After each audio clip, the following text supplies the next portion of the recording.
Join me as I dive deep into the myths and facts around breast cancer.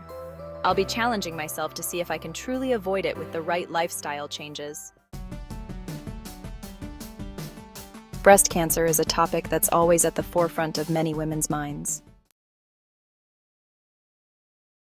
We've all heard the common phrase, breast cancer can't be prevented, but it can be treated. But is that really true? Can we actually do something to minimize our risk of getting breast cancer?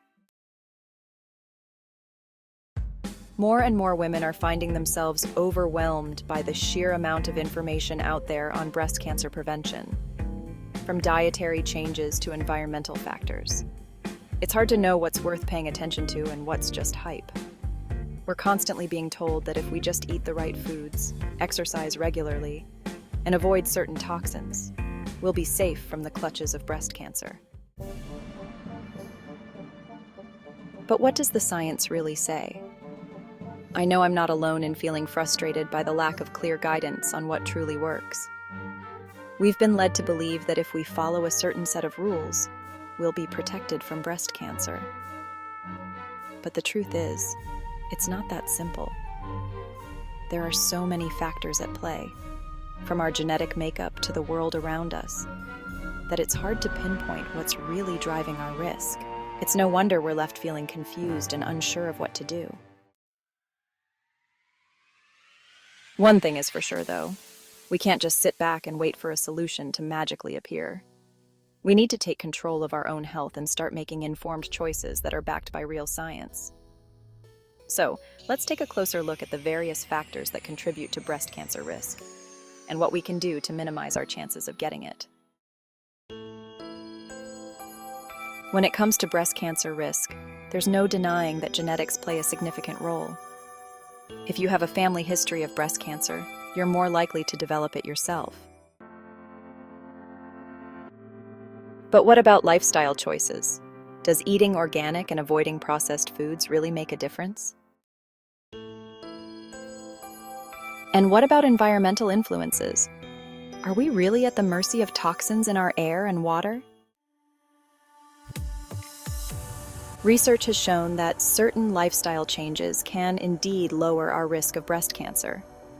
For example, exercising regularly has been shown to reduce the risk of developing breast cancer by up to 20%. And when it comes to diet, it's not just about eating organic, but also about focusing on whole, plant-based foods. But what about the surprises? The factors that we might not expect to contribute to breast cancer risk? Like, did you know that vitamin D deficiency has been linked to an increased risk of breast cancer?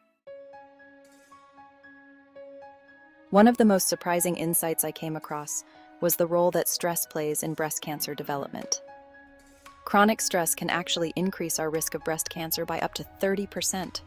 That's huge. And it's not just about stress itself, but also how we cope with it.